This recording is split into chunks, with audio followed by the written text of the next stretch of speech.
Well, good evening, everyone, and thank you for joining us here tonight for the 2022 fiscal year budget summit. We've tried to make this an annual event where we can talk about a number of different things where we are in time. What's interesting about the budget summit is that we're at a point now where we can talk about how we finished fiscal year 21, actually fiscal year 20, where we are in 21, and then also what we plan to see for, what we're looking to see for fiscal year 2022. And then also probably provide some budget guidance to all of you as to what we're looking at this point in time. That's based on primarily on the revenue forecast that we have at this point in time. So I want to thank Mike Johns, I want to thank George Samia and Maria Moldova for helping to prepare this presentation tonight. We did speak with Dr. Amy Bertos and with Bill Eugner earlier in the process, probably a couple weeks ago, just to kind of go over where we were financially, what we were looking at, and their input was very helpful to us as well. So thank you to both of them for participating in this process too. So what I'd like to do at this point in time is to have the three board chairmen call their meetings to order so that we can do this properly and according to the open meeting laws. So I'll start with the Board of Selectmen. I make a motion that the Board of Selectmen meeting be called to order. I'll second it. Okay.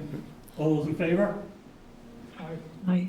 Aye. Thank you. 5-0. All right, and we'll go to the school committee. Rob, you want to make a motion? Sure, I'd like to make a motion that the school committee meeting be called to order. Tina? Aye. I guess that's a second. All in favor of school committee? Great. That's good, Aye. thank you. Excellent. And then we'll go to the advisory committee. Bernard, you want to make a motion? I would like to mention to, this is on behalf of the advisory committee to start the meeting. Second? All in favor for the advisory committee? Great. Yep. All right, thanks, everyone. Appreciate your indulgence, and thanks for joining us here online as well. So, all right, so let's get started tonight. We'll try and roll through this. The process that we're going to try and go through tonight is that we'll have a question and answer period after each segment of the presentation. It's broken down to about 3 or 4 segments. We'll try and, our goal is to be out of here no later than 8:30. Hopefully we'll be out earlier, so, but if, you know, we've allotted that amount of time just in case you have questions that we want to try and answer for you. If we don't answer anything tonight, we'll get back to you with the answers. I just remind everybody that tonight is really just the start of the budget process. So we've got, several months ahead of us, and I will note too that this meeting normally takes place in the later part of November, but based on where we are this year and given the circumstances of being in COVID-19, we want to start it earlier, so we've actually started this about 3 weeks earlier than what we normally do in terms of schedule. So that's where we're at, and I wanted to say, again, thank you for all being here early in this process tonight. So let's turn to the presentation on page 1, or page 2, rather. I'll go that, sorry. I'll do that with my clicker here, thank you. You're up. It just went up. Okay, great, excellent. So this is the agenda for tonight's meeting. It's a review of the fiscal 2020 close, turnbacks and collections, and then moving on to the status of the fiscal year 2021 budget, and that will be the second segment. The third will be the fiscal 2022 revenue projections, and segment 4 will be the 2022 budget strategy. Okay. So let's take a look at how we finished fiscal year 2020. There was a lot of concern when we first had the conversation about COVID-19 impacts early in the process of the budget discussions that started in March and March and April of this past year. We actually turned town meeting into June as opposed to May, which we normally do, given the fact that we didn't have a state budget. And I will say, as of this point in time, we still don't have a state budget. We just heard recently that the governor has given his budget indication, and then I was waiting for the House to actually submit its budget, which we think maybe is as early as the end of this week. And then it goes to the Senate for their consideration, and then back to the governor for final, and then conference committee for final action.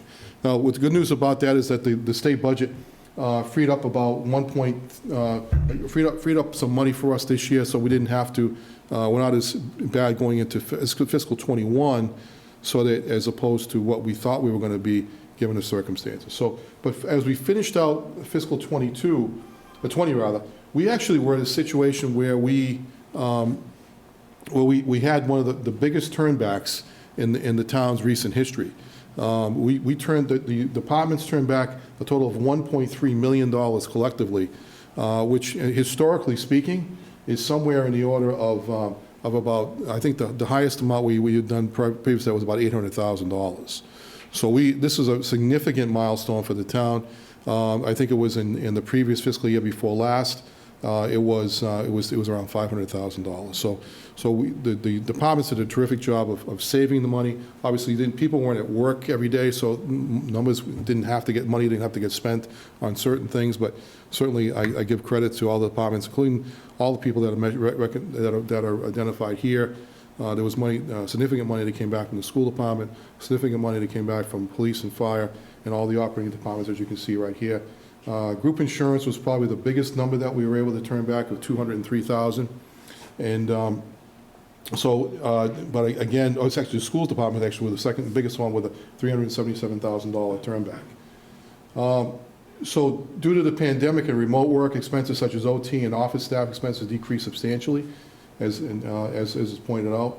And the grant from the CARES Act and FEMA, for example, helped offset the COVID-related expenses totaling $963,000 for the end of fiscal year. So a lot of the expenses that we had towards the end of the fiscal year were offset by the COVID CARES Act money. So it was good to be able to do that. All right. So the review of the closeouts for the other revenues, property taxes, local receipts, and state aid. You can see, despite the revenue collections being down in the last quarter, we still did a pretty good job of collecting the money. So our collections averaged, if you average all three of these categories together, which are the three big categories, we averaged around over 98% in terms of collections. That's pretty standard in terms of how we collected over the years. So we didn't see, even while some of the local receipt money was down, the other areas were up in property tax and state aid. So we actually did okay in terms of the overall situation. We were nervous about that, but as it turned out, it came out pretty good. So, taking a look at grants received during the COVID-19 as of October 20th, we've had about in total, if you take a look at all the different grants that have been received by the town, and right up to this point, I think we're about $2.3 million between CARES Act money, which was obviously the biggest one, 1.5, and then the rest of them were we had education grants, we had public safety grants, we had a whole bunch of them. And to the credit of all the departments that are represented here, you can see they've actually gone out there on their own collecting some grant money that was really not, you know, of your garden variety type of grants. One that sticks out is say, for instance, the town clerk was able to get money from the private sector actually for doing the elections in a very healthy and safe way, of $7,800. So I give credit to the town clerk for doing that. Fire department picked up some money on their own for safety, for public safety grants. You can see that the school department has picked up a substantial amount of money on their own, in addition to the FEMA and CARES Act money, another $652,000. So we're grateful for that, and they've needed it because obviously the impacts of the school department has been very significant, but they were able to offset a lot of those costs because of that. COA picked up another $15,000 just from money from a regional planning grant for helping to move people around, to help pick people up and move them from place to place. And then also we were successful this year, in this fiscal year, and thanks to Marie's effort, who really headed up the CARES Act reimbursement effort. So grateful for all that work that you put into that.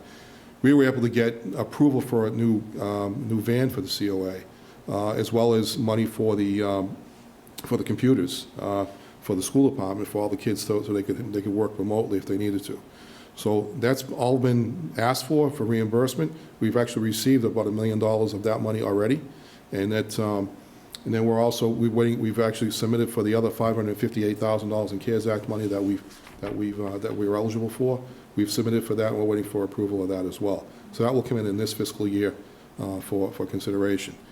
I just want to note, this is late-breaking news, but I did see on CNBC this afternoon late that, well, obviously, a lot of the election stuff was really impacting the ability of the federal government to act during the last few weeks.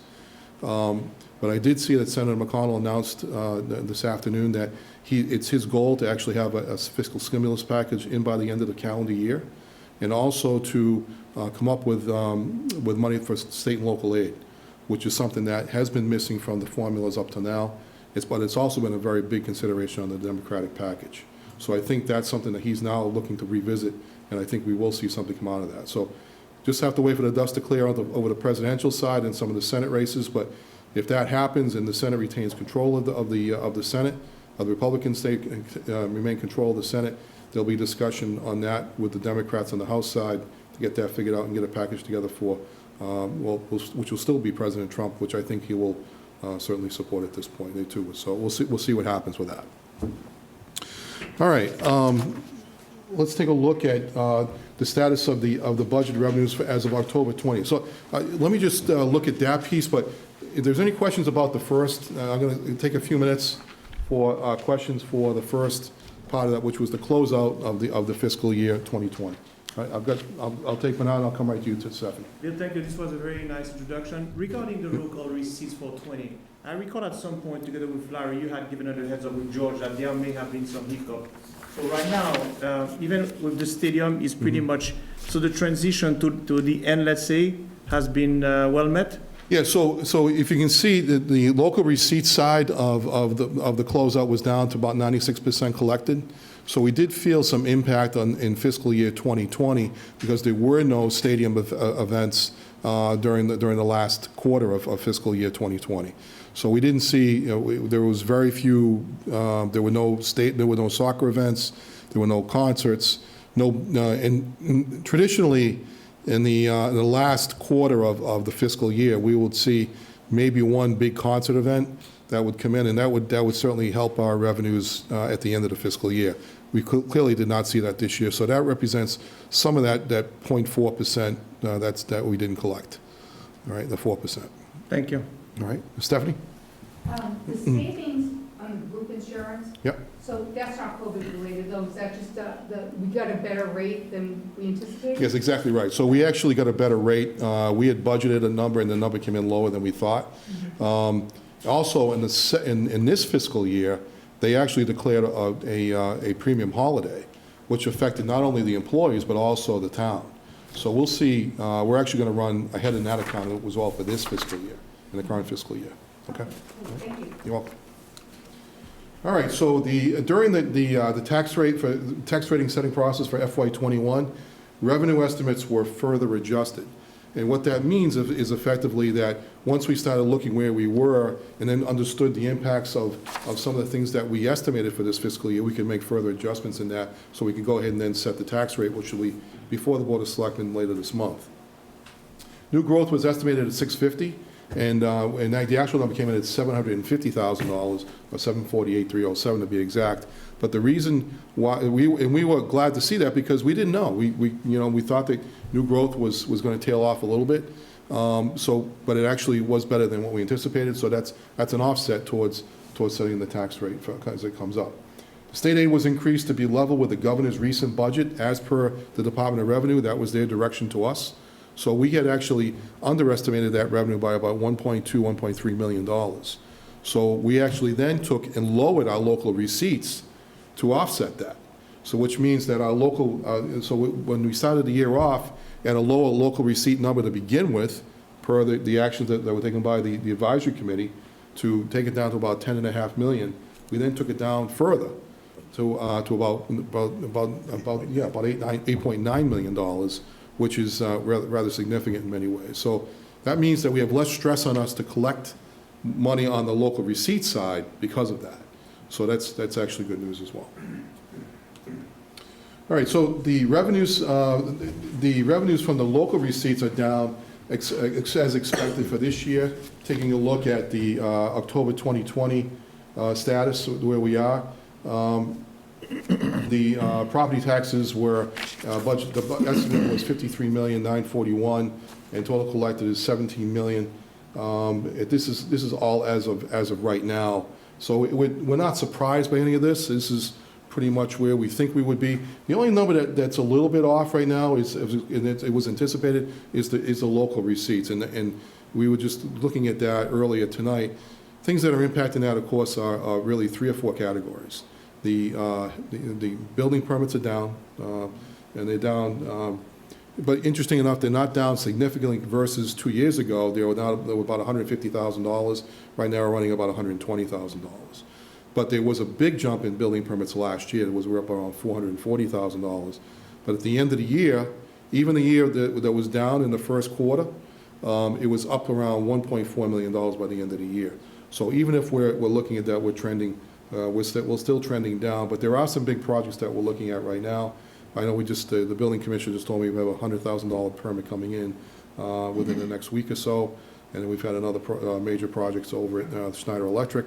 And we're looking at some other projects that will probably start in the spring. You'll see a pretty substantial jump in permits at that time of year. As far as the state aid goes, we're pretty much on track with that at the 32.9%. No real surprise on that.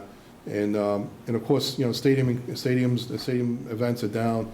We're due to receive, regardless of that, $1.7 million. 1.5 is a pilot payment. Another $200,000 or more is for rental of the space for the paper company, which comes in with that payment as well. So we'll see about total about 1.7, even if they don't hold a single event in the stadium between now and next June. So we'll hopefully see that money come back to us. We'll see some events happen before the end of the fiscal year. Property taxes and state aid revenues remain strong. We don't see any reason for concern in either one of those categories at this point in time. Don't forget that a lot of folks get concerned about taxes being collected, but as George pointed out to the Finance Committee, the Advisory Committee the other night, that many people have their taxes or their taxes set aside as part of their mortgage, and so the mortgage companies pay us directly, in many cases. And the only people that don't do that are ones that have either paid off their house, and a lot of times seniors will come in and just pay cash for those. So we've remained open. The office has remained open since July, so we've been able to still collect for that from folks. And if they send us a check, certainly we'll cash that too. Yeah. Bill, 2 questions. So just so that to get a better sense of measurement, last year for the fiscal year 2020 budget revenues as of October of 19, where did we stand just to have a benchmark for local receipts? In other words, compared to that quality 12% last year for the 20 in 19. Yeah, it's down. There's no question it's down right now. And in comparison, I think, Marie, do you want to address that? Because we actually looked at that in comparison. Okay. Yeah, what's good? It's not surprising to us because we've anticipated this, but the number is down. Yeah, when you look at FY19, the first 4 months compared to the recent 4 months, local receipts are down 65%. Okay. And it's those 4 categories: your pilot, your building permits, hotel, motel, and meals tax. Okay, good to know. And my second question, ironically, wouldn't you argue that the $1.3 million from the closeout that's going to be now part of the free cash, ironically, will help us? Certainly will. Okay. Certainly will. Okay. Yeah, in fact, actually, you'll see at the end of the presentation, we'll show you where we are with our free cash position. So actually, it's our estimate of free cash because it's not been certified yet, but we're waiting to get that done. Okay. Thank you. Yep. Okay. All right, so the departments continue to curb their spending. As you can see from here, there's no real alarming expenditures in any of these accounts. The debt service, the reason why debt service and insurance are higher than normal in terms of, this time of year. Normally this year, the spending would be somewhere around 25 to 27%. So, but it seems a little bit higher in the bottom line. That's because we haven't offset any of these expenses with the returns from the CARES Act. That won't be done until everything has been received by the state and certified.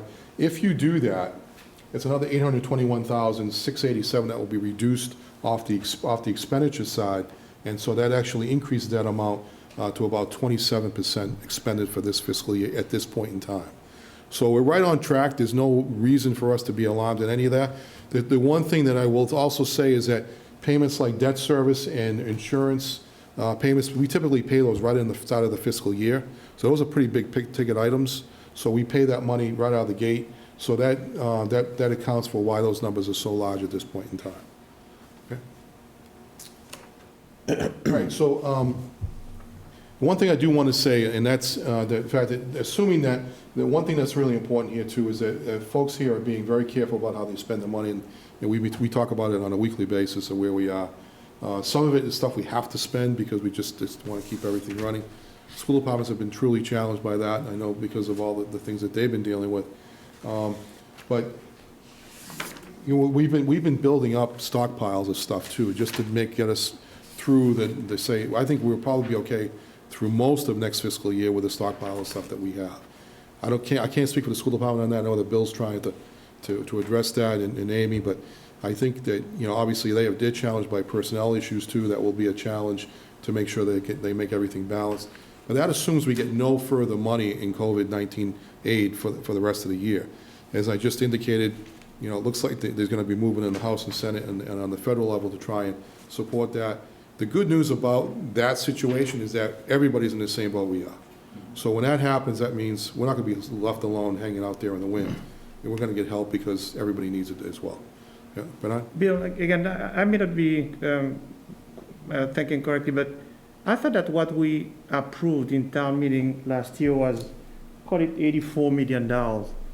I'm just trying to. What is it? I'm On sorry. Article 4, right here we have, call it $90 million, the budget, 89,852924. But that also includes the water and sewer as well.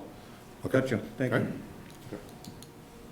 And also debt service and things of that nature, and everything's rolled into that number, everything. Okay? All right, so let's take a look at the general fund revenue summary for forecast for FY 2022. Any last questions before we talk about the budget for where we currently stand? Okay, I think we're in pretty good shape there. Okay. All right, so let's take a look at the general fund revenue summary for FY 22, looking forward now. All right, so the summary above presents all the general fund revenues for use in FY 22. The projection is based on the most current data available. Overall, general fund operating revenues are projected to increase by 2.69%, almost 2.7%, over the prior fiscal year. State aid and local receipts projections were adjusted based on historical data and the current pandemic we are living in. The available funds show a decrease of $108,000, but that's mostly due to the fact we have fewer turnbacks than we had in previous fiscal years. These numbers can and will change prior to Springtown meeting, so these are just the first glance of where we think we stand at this point in time. We did not anticipate any kind of an increase in state aid at this point, so we're going to maintain the number that we have at least. We'll see where that comes in, and we're also assuming that we're going to increase local receipts by about $400,000. But remember that we're now doing that based off an $8.9 million base, which is a much lower base than we were when we started this fiscal year. All right, so we're still operating at a much lower base number in that respect. So the total increase is about $2.1 million, and then you subtract out the $108,000 of available funds, and we're running at about $2 million, $2,057,000, which is 2.7%, which most people can't even say they can do that right now. So we're actually in a better position in many ways to address that. All right. So general fund, the tax levy forecast for FY 22. The prior year levy limit is, this is how we raise the taxes and raise the money. It's based off the fiscal 21 levy limit, which was $49,768,722, and the fiscal year 22 levy limit with a 2.5% increase is $51,761,247. The Proposition 2.5 levy increase is $1,294,031, and that's the total increase. So that you add that to, that number together, along with new growth estimate of 550, again, that's $200,000 less than what we actually collected in this past year. So we're actually anticipating that to stay fairly flat and actually go down a little bit, but obviously, if these numbers increase, we can adjust the budgets to reflect that, and the income to reflect that. The debt exclusion levy that's stuff that's already borrowed, we did debt exclusions. And that money is, and that amount is $2,180,224. In that number you can see is actually going down because we're not adding to that number. We haven't done that in quite some time. So it's down now about $68,000. So the total tax levy is now going to be $55,717,059, and that's an increase of 1.775 million. Or 3.29% over the current fiscal year.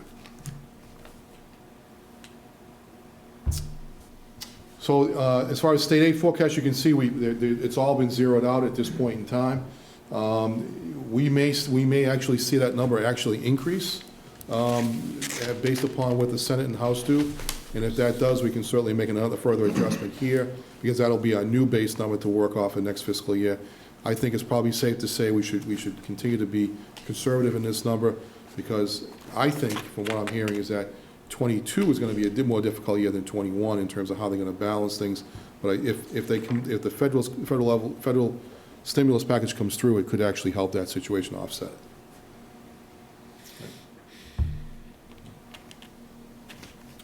In terms of local receipts, we're only, like I said, indicated in it to bump that up by about $400,000 roughly.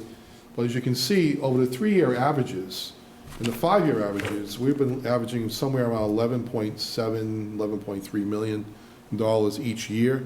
We're actually looking at about a little over $9 million, $9.2 million for next fiscal year, knowing full well that we're still not going to see the collection rate that we'd like to see. But bear in mind, though, that this is a really interesting part, because we'll be into calendar year 21 next year, which means that most people project the calendar year 22 to be the better year in terms of where we're going to be with with things getting better from COVID-19. So calendar year 22 should be, and that's part of fiscal year 22, which actually would be January through June. So we may actually see some improvements, which means that the economy can be kick-started. We'll see where that takes us, and hopefully that'll be helping us in that regard. But it'll be it'll be up to $9,370,471 in terms of our estimate at this point in time. All right. So local receipts are projected to increase by $390 or 4.35%. The 7-year average is about $11.25 million. Given the current pandemic, we're estimating meals, hotel, motel, and permits very conservatively. The numbers can change prior to Springtown meeting based off actual collections in the current fiscal year.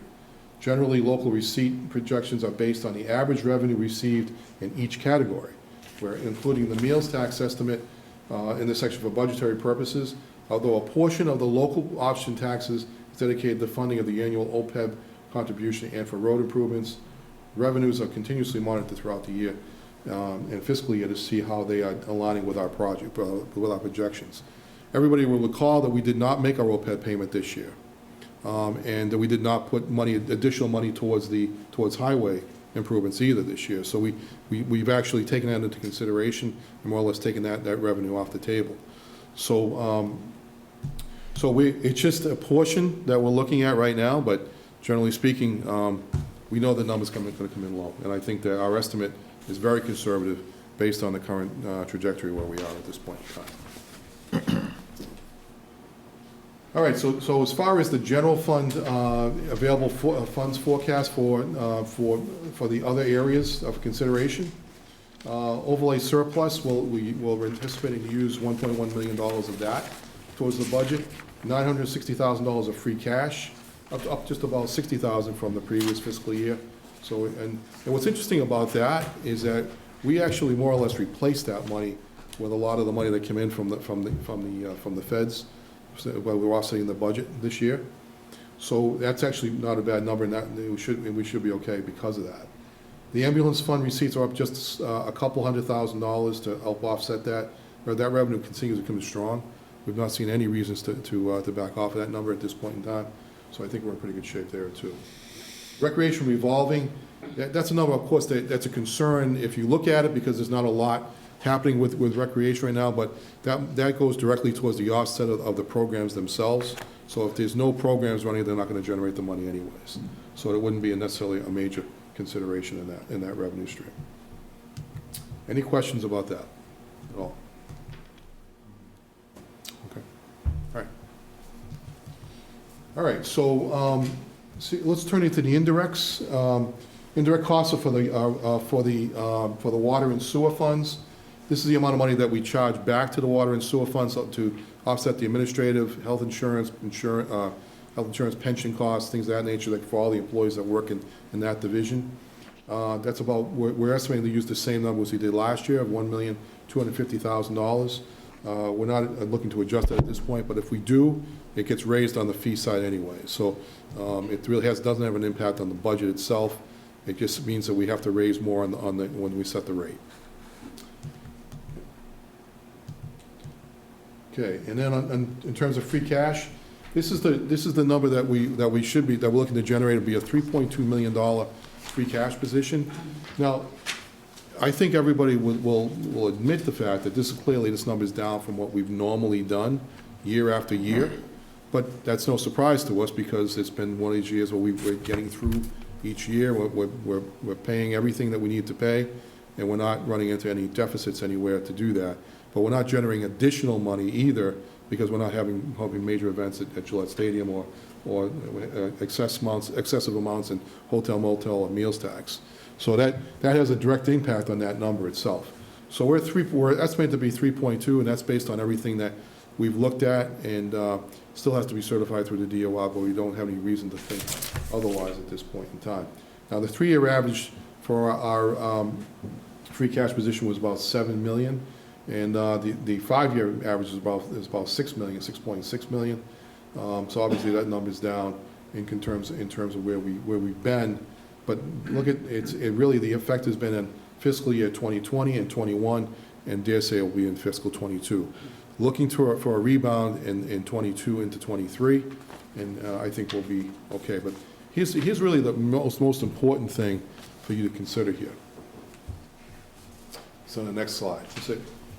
Everybody talks about free cash as being our rainy day fund. It's really not. Free cash is excess revenues that we have over and above our rainy day fund, which is actually our stabilization fund and our capital stabilization fund. So we have another $4.4 million that we could actually tap into if we needed to, if we really get stuck in terms of getting our budget passed. Now, we traditionally don't like to do that, because it's a stabilization account, it would require a 2/3 majority vote to pull it out at town meeting, and we've been pretty good about putting money into it, but not pulling money out of it.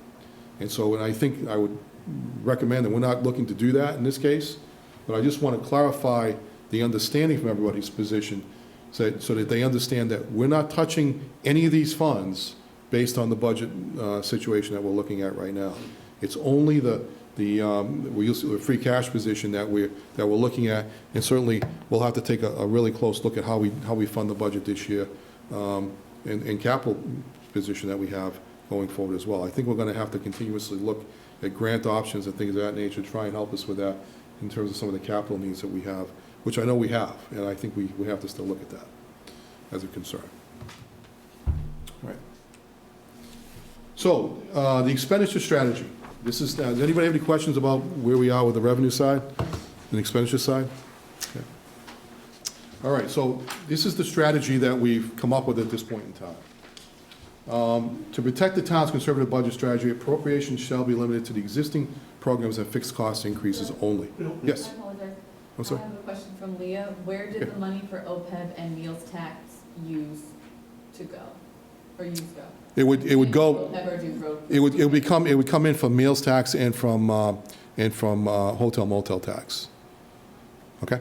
It hasn't gone anywhere. Yeah, it hasn't gone anywhere. It hasn't gone. It's still there. We just haven't been able to utilize it. Yeah. The OPEB fund is still there. We probably have, what, almost 10+ million in that account, and we haven't touched that account. It I wasn't think, spent, so it wasn't spent elsewhere. No.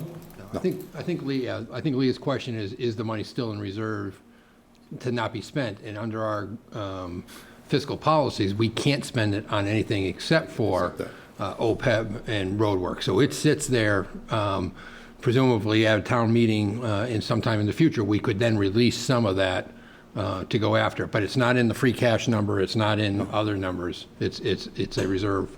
It's in that reserve placeholder, right. Okay. Thank you, Bill. Yeah, Steph? So the OPEB, so last year we did fund it. Correct. So are we planning on funding it this year, or we're just not sure yet? We're not sure. It doesn't look like we are. Okay. But I do think that, and we've talked about this internally, that if our position at the end of the fiscal year allows us to do any kind of payment towards the OPEB fund, we would probably do that, just so it'd be less money that we'd have to make up later on. Because we want to get back to paying that and getting us back on track, but we don't want to, we can't do it right now because we're just not in a position to do that. Yeah. But I do think. The schedule that we had, Yeah. was that for us to pay it off earlier than it had to? Is there a certain date it has to be paid off? No, there's no requirement to spend. In fact, we're, like, as I think we brag about this a lot, but that we're in a much better place because we actually have a fund. Yeah. Most places don't. Okay. And the requirement, we put it on the schedule to be paid off by 2035. Okay. All right, so at this point in time, I think it's 2035, is that right? Yeah. And so, 35, for some reason I thought it was 32, but, no, well, that's probably the pension fund. okay, The okay. pension, they're two different funds. Okay, All right, so and that's still on track, that we haven't touched that one at all. That's still, because that's assessed to us by Norfolk County, okay? so there was no So- specific time we had to have it paid? Right. We just had set up a schedule. schedule we wanted to try to. To pay it off, yeah, to pay both of those debts off by those periods of time. Now, right now, we're probably going to push it to 2036 because we didn't pay it this year. But if we pay something towards that, it'll be that much less that we have to make up later on if we try and pay it, get us back on schedule. All right, so we'll continue to put us back on schedule when we can. We just can't do it right now. Yeah. Okay. And one other quick question. So I think I remember Randy telling us that 22 was going to be a lean year, maybe by Larry or Bernard. Do you recall that? Yep. At advisory committee, that 2022 was going to be, might be a tough year? Do you Yep. remember that? Do you recall that? Well, he was, I was just wondering, so the bad year came before the year he was expecting. So is there anything in 22 on top of COVID related that might carry over that, this is a good, maybe a question for you, George. Is there anything else in 22, whether it's debt service or anything, that would make 22 be a little bit of a difficult year for us? Not COVID related? No, off the top of my head, with the non-COVID related, if, the only thing I can think of that he was saying, and I'm sorry, I'm not looking back at you, but the only thing I can think of, and I'm speculating on what somebody was talking about a lean year, my guess might have been is when Bill was talking a few minutes ago about the free cash, and he said it was down. It's down from like 8 million, but that was a targeted, you folks put away this money in anticipation of putting it onto lowering and not doing an override, lowering your debt service. So my guess is what I mean, and again, I don't know what he was talking about, but at the time, but I mean, I'm thinking he might have said, well, gee, we really used up a lot of the free cash, it'll be lower. and that's exactly right, actually. He was talking about the fact that we would be a lean year in terms of where we were in our free cash position. Kind of a question to have you Yeah. refer to something that was said by your predecessor. I was just wondering if you were seeing something that, for some reason, that's sticking in my No, head. you're right. Talking about I remember it. 22. Yeah, I remember it too. Yeah, because he did say 22 was going to be the year, which our free cash position would dip down to an area where it doesn't normally do that. As you can see, historically, it doesn't. Yeah. So, but this is the year where it turned into that situation. So he was a bit of a prophet in that, and he was right. So there's been no surprises there in that respect. All right, so the town department shall endeavor to limit any significant increases in appropriations unless there was a fixed cost increase in place to support a current service that the town offers. The total estimated revenues of 78 million, that's town revenues now, doesn't include the water and sewer, of course. You're right. Are sufficient to support a budget increase of 2 to 2.5%, resulting in a surplus of approximately $393 or $16,000 respectively. So we could actually still increase budgets, operating budgets by 2.5%, which is probably in line with where costs are right now for the most part. Based on these revenue estimates, department heads could limit budgets so they do not exceed a 2.5% annual increase and be in line with our revenue estimates. The revenues and expenses numbers for fiscal year can and we will pivot as we did earlier this year, as necessary to provide the Springtown meeting for the fiscal 22 revenue picture becomes more clear. So everybody recall that we actually had a budget in place back in, I think it was February or March, and then we said, okay, we got to take another look at this, and we started making cuts accordingly to make it fit within the projected revenues, and everything we did paid off. We put a limited hiring freeze and limited budget freeze in place to the end of the fiscal year. You can see what it did to our turnbacks at the end of the year. It turned into a $1.3 million turnback. So everybody did their part, and people have been very cooperative in doing what they need to do to make the budget process work. I still don't know how the school department pulled that one off, but that was a great move to get that done. I appreciate everything you did, because I knew you had a really challenging year in many different ways to make that happen. So glad you were able to do that. So that's the presentation. Just to talk a little about the milestone calendar. This year you can see yeah, go ahead. Yep. Leah, can we ask department heads to hold budget rather than not to exceed 2.5% where appropriate? Well, yes, and so the answer to that is that we say 2.5%.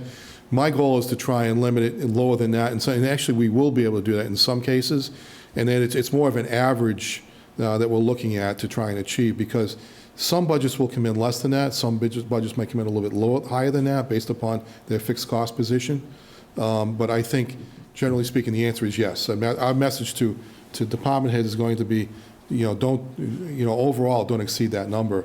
And if you do, let me know, and we'll have to look at that and see how it might fit into the budget process. But clearly, our goal is to try and do that, yes, absolutely. So thank you for that question.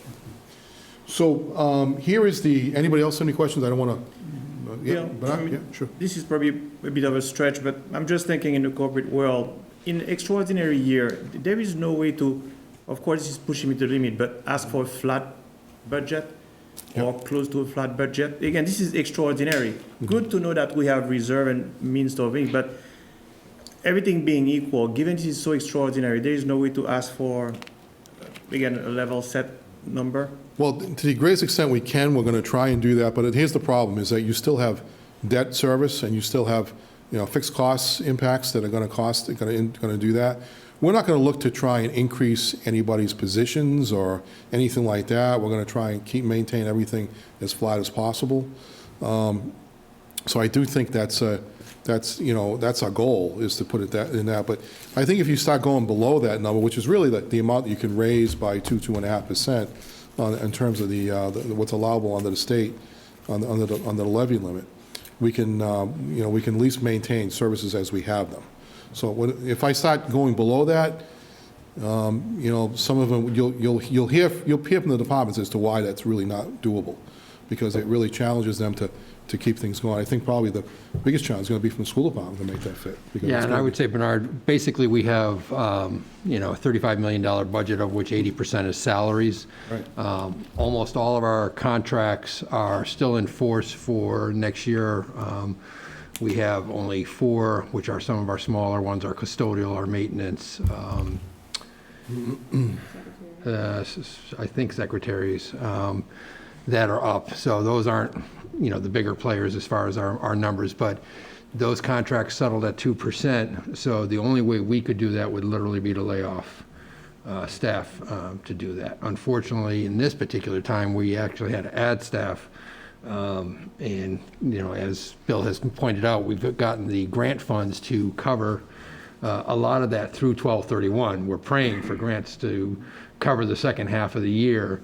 We have taken care of our PPE needs through the year based on grants, but we have, we're running, as Dr. Burdos can tell you, we're effectively running 4 different schools right now with our remote schools, our in-schools, our hybrid schools, and that has put us into a situation of spending just in the first portion of this year about $350,000 to do remote learning, that are courses that the state side has put together through a contract, as well as the additional needs that we have to service kids that are having to be at home while we're still teaching kids that are in the classrooms. So, you know, we're hoping, obviously, I think all of us, that that's this year through June 30th, and that we get to some normalcy next year, starting in September. But our base issue is about a 2% increase in salaries that, you know, are part of our contract base, which is the biggest part of our budget. And Dennis, Thank you. Keith has the same question. For the FY 2022 budget, what is the assumption for COLA, if any? It's not going to be anything more than 2%. And that's what's, it's been, and that has not gone anything higher than that. What are the changes that the overall pie will have to be shifted if school needs more money from the town side of the budget? Will we need to shift how the pie is sliced between school and town side? Well, what we do is we sit down and we figure that process out where we are and to see how it fits. But, you know, that's never been a battle between us. We really try to make that work for all of us. Yeah. We know how important education is to the community, and we have to make it work. But, you know, the way we've just laid this out for you, we've more or less identified how this is going to fit. So, you know, everything is based upon the assumptions that we've given you tonight. If something shifts and we have to do something differently, then we have to pivot. We've been doing that since day one, and we'll continue to do that, you know, as we go through this. But we're dealing with things that we've never dealt with before. So I think, but generally speaking, I think we've handled it pretty well. And but you know, the answer is we don't know until we're actually faced with that situation, then we deal with it. And I think one of the other sides that we made this work this year was by reducing the CIP requests. The schools, because we run our own busing, we didn't get 2 of the buses that we would normally have in our rotation, which is about $160,000. I know Highway didn't get some of the vehicles they were looking, and other departments as well. That's going to come back to haunt the town a little bit, and I think we have to keep that in our view, because we can't go years without replacing buses because they come off. They're after 10 years, or you know, less if the condition of the bus is not good. We do live in New England with salt. It tends to eat these things apart. So right now we're 2 buses down. You know, we're using older buses that are our backups now are sitting there and have to be potentially our frontline buses if something goes down. And we can't afford to lose another 2 buses on top of that next year in the capital budget process. So I think, you know, Bernard, to your question before, I think that's one of the areas that we all have to keep our eyes on. It's not just operating budgets. It's really some of the major tools that we use to operate this town as well have a cost. From Dennis, is the 2% budgeted COLA above the expense of union contractual step increases for those not at the top of the grade? It's 2% just a general cost of living adjustment. So that's so if somebody's at the top, they get 2% above. That's all they get is 2%, nothing more than that. Bill, Yeah, sure. I just want to circle back to the question Bernard asked earlier. Sure. You know, the budget, the first 4 months were Yeah. 89 million, call it 90 million. Yeah. I think I agree with him. I was under the impression that the town meeting that was passed was 83.9 million, and that included all water, sewer, and everything else. So George, I was wondering if you The could indirect explain. costs, there's the one that you're, he's referring to. If you go, I wish I had like the town meeting book, but there is actually a line on there, and it looks like it's part of the bottom line. It's the indirects, but it isn't. It's not in the bottom line. It's there showing you, because, and the reason for that is, when we talk about those indirect costs, you're actually taking the money out of one pocket and putting it back in. We're paying ourselves back with the money from the water, water and sewer, which is essentially an enterprise fund. Right. So we're charging it back, but it's really not part of the budget, it's more of a revenue coming back in to us, so, but it shows, it's part of their budget, but it isn't in the bottom line because we're getting paid it. So we're really just transferring. That money includes the back debt to us. service and things like that. Yeah. that goes with Maybe that. we can take that offline, but to Bill's point and to Larry's point, if we go back to that page, it does not foot to 89 million. It does not. If we go back to that page, if Yeah. we add it up, it does not foot to, it says total. If we add it up, I mean, we can take that offline, but it does not foot to 89 million. What I'm saying is if you include those two pieces, and then there's another piece that you don't actually, I think, and we're back, but I think that there's also another 1.1 million that it's for the overlay, but you don't vote We can the take that overlay. offline, because Yeah, again, We'll check, we'll double check it Yeah, to be sure, we'll circle back. but I think the point Yeah. is that I think it has to be explained further and up, but it, and if there's a mistake, we'll certainly fix that, but. no, that's okay. Yeah, but I don't know that, I think it's just a way of, it has to be. It's the way explained. it's being, Explained. it's Okay. being put out, but you're That's voting a certain piece of it, but then you vote, not voting on certain other things. Right. Yeah. Thank you. Yeah, Stephanie?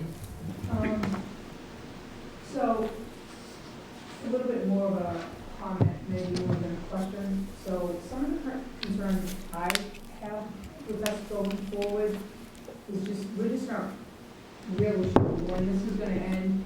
I mean, to listen to the city of Boston has already decided to cancel the marathon in April. Things are being canceled already well into the beginning of the year. Is there ever a time financially that we feel like, I know we're in contract negotiations now, and this is anything, I'm not picking on the police, that's just the next one coming up. I hear Bill talking about them, at a 2%, on the school side with salaries. So, do we ever feel like maybe we need to sit down and really look at, not the COLA, but the extra 2% that people are getting in lieu of being in a position somewhere down the line where we would have to lay off like other towns are doing? Or do we just feel like we have that extra money in free cash that's going to be our bailout some point? I'm not wanting to say for people not to get their raises that they're used to getting. And it's a hard thing for me to say, because I don't want people saying, oh no, now she's talking about me not getting my raise. But in the big picture, and not really knowing what the damage is going to be and how far this virus is going to bring us into the next fiscal year, do we ever really have a serious conversation on where we are with salaries and raises, instead of, on the flip side, at some point saying, okay, we have to give layoffs. Instead of people losing jobs, we're just toning back until things bounce back. I know nobody wants to hear, oh my God, I'm going to get a raise, and it's hard for me to bring that up. But So, well, let me. I just feel like yeah. on the other side, okay, not on the municipal side, there are companies that are just like, freeze, no raises, and so are we ever gonna be in that position that we're gonna worry about laying people off? Well, Do we have a backup plan with raises instead of layoffs, so people don't lose jobs? So that's a multi-layer question, so I'm going to tell you why. The answer is yes and no. Okay, so right now, I think if we get through the next fiscal year, you have one more year on a contract after this year, Bill? Next year is the last year of our Next year's the last year. So I think we're aligning ourselves, let me finish my answer first. Well, I think we're aligning ourselves first we're aligning ourselves up so that almost all the contracts will be in the same page. I think if we get to that point, which, by the way, we're not talking about this current fiscal year, we're talking about next fiscal year. So I'm feeling a little bit better about next fiscal year than I do about this one. So I think the answer is we'd be in a better position to plan for that if we did that. Now, this town has done that. That's not something we haven't ever done. I don't know that we necessarily need to do that at this point in time, because I think we're better positioned than other places to not have to do that. But I also think that if you're going to do it, you do it when and everybody's lined up in the same position to do it, so we don't hurt one group of employees versus another. Yeah, and that's kind of why, like, I'm not suggesting that, I don't want us to not take care of any particular group of people. In my head, I'm really just thinking of the betterment, so people don't lose jobs, Right. rather than us cut back a little bit. So Yeah, I'm not suggesting by any means for anybody not to I have thi- to I think- get a raise. I think there are different ways you can address that, Stephanie. I think I agree with you. In fact, I don't know that in 37 years, I think I've only had to lay off one person in my lifetime. Yeah. And the reason why is because we were able to make cuts in other areas, so we didn't have to do that. Because whenever you lay off a person, all that time and effort you put into training that person goes out the window. Yeah, So it's actually more, it really costs you money by doing that. yeah. The other piece of that is that we are at a point where I would not want to even have that discussion until we are all going to be impacted the same way. Yeah. Do you follow me? Because I think if you do it that way, and if everybody takes a year where we're all impacted that way, it's far better to do that so that we're all feeling the same hit. Yeah, I just wanted to make Yeah. sure I made it clear. I Yeah, was not understood. suggesting any particular contract. I was just Understood. trying to think Understood. of But that's the first way. And quite honestly, there are different ways you can address that. You don't have to fill certain positions when they become vacant. You can go with fewer people if you have to. That way you're not laying people off, and you can address it that way. I don't know, Bill, do you have any further thoughts, or Amy, about how you would deal with that? No, I think your point is right, that if you go back in the salary schedule, probably 8-9 years ago, there was a 0 year.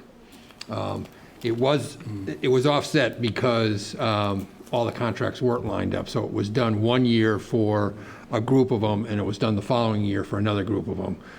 But it was at least consistently applied where it went through. So I really do think for us, at this point, for us to do that, we would have to ask for an opening of any of the contracts And that's for not easy to do. FY22. So it's not like you can just do it. So obviously, there's a process to go through. All right, yes, sir. The comment from Leah, agreeing with Stephanie, we need to benchmark for COLA and have a discussion before it moves forward. Well, a lot of those are already budgeted for next year. I mean, they're in the contract for next year. So I think that's what you're referring to. That's already in the contracts right now. What positions have we not filled due to or during the pandemic on the town side? We've slowed down filling. We have probably about, how many positions, Mike? There's a couple, there's one in finance, there's another one in, Two half positions. Two half in finance. We have half a position up in inspections. yeah. We have, those are the ones that come to mind Mhm. right now. And don't forget though that our original budget last year had 3 positions, 4 positions, Mhm. that we were going Yeah, to fund. that we didn't That fund. we did Yeah. fund Right. due to COVID also. And we're also looking at creative ways to address positions in the town, even going forward into this current fiscal year, because, the other challenge we're facing is we're finding it difficult to fill certain positions. So we're trying to be creative in how we handle that. And hopefully we'll be able to do that, but the positions that have become vacant most recently are more at the director level, which you really can't go without those folks. Those people are running those operations. So we have to fill those. Yeah, Bernard? Bill, how about operational efficiencies such as, is it the regional call center? I'm just thinking out of the box, all these operational efficiencies we were thinking, for example, this regional concept, would you say from not to say save money, but is it where we're expecting in terms of efficiencies already? Yeah, well, so there's a lot of efficiencies that we've already built into our budget, if that's what you're getting to. Right. We've done that. I mean, take, for instance, regional dispatch. I mean, just a year ago, we were spending $1 million on dispatch. Now we're spending $300,000 a year. So that's $700,000 right out of the gate that we've saved by going in that direction. I think there are other regional opportunities that we're going to look at. And when certain positions become vacant, or they, through retirements or attrition, we can actually look at those, we continuously look at those options. Because it's difficult to fill certain positions, you have to be creative. And I think we're gonna, we've actually had that conversation internally about how we might be able to do that. And then, you know, that helps us get through these difficult times, both on the filling of the position side as well as the financial side. So I think, yeah, just doing it the normal way is not going to be, it's not going to stand up anymore. Not at least right now. I mean, and let's remember, this is a temporary measure, and I think that, you know, we've weathered our storm and positioned ourselves better than most to do that. And I think that, you know, if you start tinkering with certain pieces of it, it's like a domino effect. It affects a lot of different pieces. So I'm very careful not to do that and to come up with different strategies so we don't have to set all the dominoes in motion. Thank you. Okay. Other questions? All right, well, it's 8 o'clock. I lied to you, we said 8:30. So I do want to say thank you all and all those that joined us. I just want to go over this real quickly, though. This is the schedule, the milestone calendar. You'll note that we actually had our first conversation with the joint town and school administrative leadership to help frame the budget process. That was back in October 15th. Today is the financial summit, including the revenue forecast with the Board of Selectmen, AdCom, and School Committee. And then the next benchmark will be Wednesday, November 25th. And we'll talk about the budget templates and guidance memo distributed to all the department heads. Well, they will start the budget process and assembling the budgets for next fiscal year. We'll start we'll submit that information and give it to them on the 25th or possibly the 30th, depending upon where we are. Friday, December 11th, all municipal budget requests will be in, including capital items due to finance. Monday, December 14th, the school committee will start their public review of school budget and it'll be due to finance. Friday, December 18th, budget document requests will be prepared and distributed to administration. And on Thursday, January 7th, that's in between the two holidays, of course, December 25th and January 1st. Thursday, January 7th, the town administration recommendation on department budgets will be made. And then on Friday, January 8th, the budget will be prepared and distributed to the Board of Selectmen. We then start the AdCom starts their process. We do the preliminary review of the budget to the Selectmen, and then the AdCom starts their process right after that. And then the preliminary budget review will occur with the Selectmen, and then on on Tuesday, January 19th, AdCom starts, January 20th, the AdCom starts its process of review of the financial articles and the non-financial articles and budget requests. And then also Wednesday, January 20th, the Board of Selectmen will be distributed to both the AdCom and the Selectmen. And January 22nd, the budget reviewed will be prepared and distributed to the AdCom again, and then we and et cetera, et cetera. Everybody can read that. I'm not going to keep reading it from the sheet, but it goes all the way up until May, when the town meeting we think will occur. None of us know that for certain, given what's just been going on. But I do think that the key dates there is that we want to be done, the final budget warrant sent to the printer by April 9th. So those are key dates in that respect. Everything has to be done and finished by then. Capital improvement process will be on Saturday, March 6th. Another key date to do that. So this will be our guidance for throughout the budget process starting tonight and moving forward from here. Certainly we'll give updates on where we are, and I'll give my updates to the Board of Selectmen during my updates during your meetings. We have constant communication between the school department, finance department, and the advisory committee. We've been meeting every 2 to 3 weeks, Larry, with you and Bernard, Yeah. to do preliminary discussions on the budget since July. So we've been really getting ahead of ourselves this year, which was great. And then Marie will be talking a little bit about the new budget process using the new ClearGov approach, which we're going to start on the town side of the government in terms of preparing the budget this year. So we'll be talking about that, probably in the next few weeks, giving people some guidance on how we proceed with that. Okay. If anybody has questions, certainly feel free to call me or to email me tomorrow or for the next several days, depending upon what questions you may have, or George or Marie.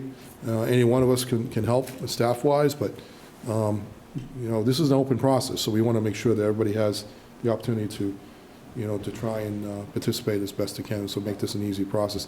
It's going to be a challenging year, but if we work together, we'll get through it. Okay? Thank you all very much. Appreciate it. Very good. All right. Thank you. You want to just start with the motion to adjourn?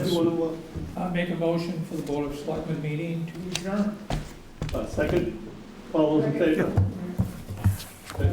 Rob? I make a motion for the school committee meeting to adjourn. That's right. Thank you, Tina. All right. And then a motion for the advisory committee to adjourn. Second? All in favor? Great. Thank you all very much. Have a great night. Thank you.